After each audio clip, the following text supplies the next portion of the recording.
नमस्कार, आप देख रहे हैं हल्ला बोल टीवी। मैं हूं दीपक शर्मा। भरत तिवारी इनकाउंटर मामला अब हाई कोर्ट पहुंच चुका है, लेकिन पुलिस को जो भरत तिवारी की मां ने एफआईआर दर्ज करने के लिए आवेदन दिया है और जिस पर एफआईआर दर्ज नहीं की गई है, वो आवेदन चौंकाने वाला है, क्योंकि मां ने जो जानकारी दी है उसके मुताबिक यह प्लान्ड मर्डर है। मां ने, भरत तिवारी की मां ने आवेदन में क्या कुछ लिखा है वो हम आपको बताते हैं। उससे पहले हम आपको यह बता दें कि भोजपुर के शाहाबाद में भरत तिवारी इनकाउंटर मामले में पुलिस ने 2 एफआईआर दर्ज की। पहली एफआईआर अवैध हथियार रखने, सरकारी कर्मचारियों के काम में बाधा पहुंचाने, पुलिस पर गोली चलाने और आरोपी को संरक्षण देने के मामले में दर्ज की गई है। इसमें भरत तिवारी के पिता और उसके भाई को एक्यूज बनाया गया है। दूसरी एफआईआर जो दर्ज की गई है वो एनकाउंटर से संबंधित है। इसमें भरत भूषण तिवारी की मां आशा देवी ने आरोपी जो पुलिसकर्मी हैं उन पर केस दर्ज करने के लिए आवेदन दिया है।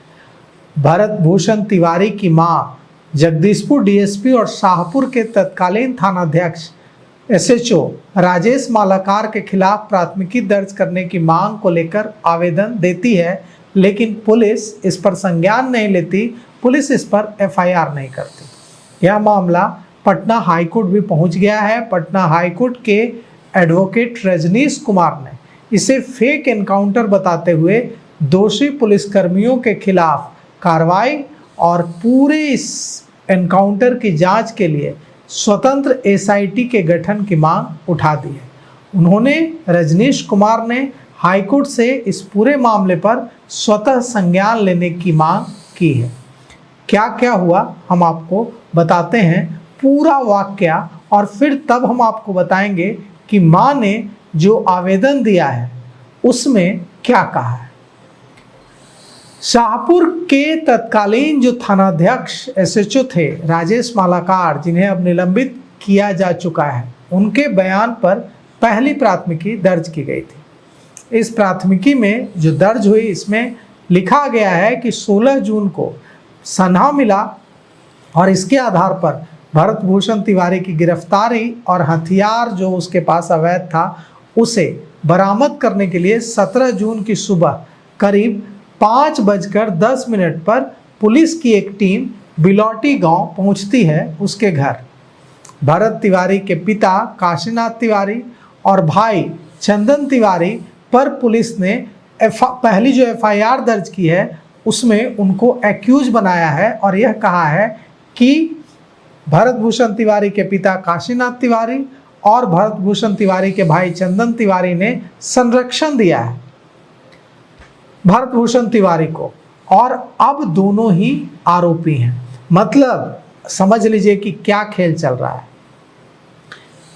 पुलिस कर्मियों पर हत्या की एफआईआर नहीं हो रही है, पुलिस कर्मियों की गिरफ्तारी नहीं हो रही है, गोली मारने वाले पुलिस कर्मियों पर मुकदमा नहीं चल रहा है, भरत भूषण तिवारी के पिता पर मुकदमा हो रहा है, भरत भूषण तिवारी के भाई पर मुकदमा हो रहा है। इस परिवार को तोड़ने की कोशिश हो रही है। अब यह तो हुई प्राथमिकी की बात जो पुलिस ने की है। पुलिस ने कहा है कि कई बार आत्मसमर्पण करने की चेतावनी दी गई। भरत फायरिंग करता रहा, एक हाथ में मोबाइल और दूसरे हाथ में पिस्टल लेकर वह पुलिस को ललकारता रहा। एक बार उसने पिस्टल फेंक दी, लेकिन जब जवान हथियार उठाने के लिए आगे बढ़ा तो दोबारा पिस्टल उठाई और पुलिस टीम पर 2 राउंड फायरिंग कर दी। इसके बाद आत्मरक्षा में 4 राउंड फायरिंग की गई है, ऐसा पुलिस का कहना है। अब सवाल यह उठता है कि यह तो पुलिस की कहानी है। अब हम लोगों को यह जानना जरूरी है कि जो मां है भरत भूषण तिवारी की, मां ने जो आवेदन दिया है उस आवेदन में क्या लिखा हुआ है और उस आवेदन में ऐसा क्या लिखा हुआ है जिससे पुलिस हिल गई है। भरत भूषण तिवारी की मां का आवेदन हम आपको बताते हैं, उसमें क्या कुछ लिखा है।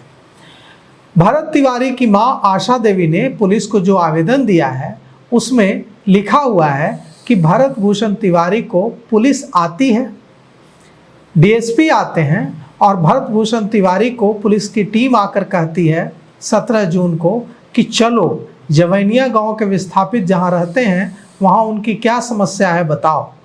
और वहां ले जाते हैं, वो हथियार के साथ जाता है और वहां लाइव भी कर रहा होता है सोशल मीडिया पर।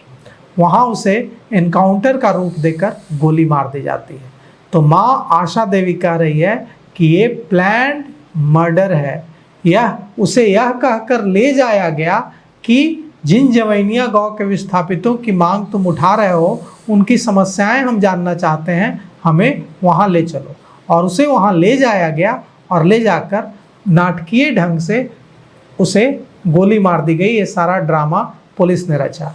कहा जा रहा है जो वहां काम करने वाले सामाजिक कार्यकर्ता हैं वो ये बता रहे हैं कि यह जो लड़का है, यह जो युवक है, यह मानसिक तौर पर परेशान था, डिस्टर्ब था। बेरोजगारी की वजह से वह लगातार परेशान चल रहा था और डिप्रेशन में चला गया था। इस वजह से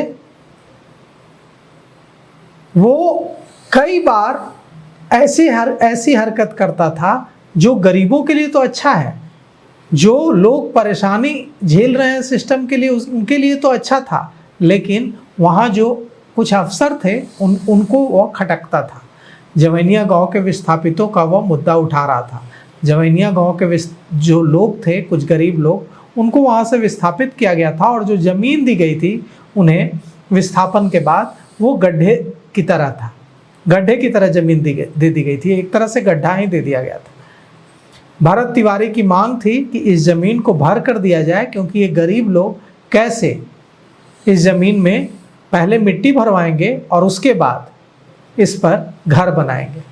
इसको लेकर वह लगातार अधिकारियों से मिल रहा था और मांगे रख रहा था, इसीलिए वो खटक रहा था और उसे प्लान तरीके से उत्तेजित किया गया, मारा पीटा गया ताकि वो इस तरह का रिएक्शन करे, क्योंकि सब जानते थे कि उसकी मानसिक स्थिति ठीक नहीं है, वो सनक जाता है। और इसके बाद उसे फेक एनकाउंटर का ड्रामा रचकर गोली मार दी गई।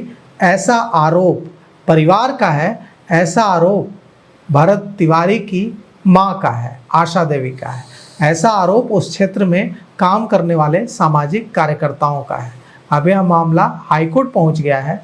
अब देखिए इस मामले में क्या कुछ होता है। हम उम्मीद करते हैं कि न्यायालय से, उच्च न्यायालय से, माननीय पटना ऑनरेबल पटना हाईकोर्ट से न्याय मिलेगा पीड़ित परिवार को।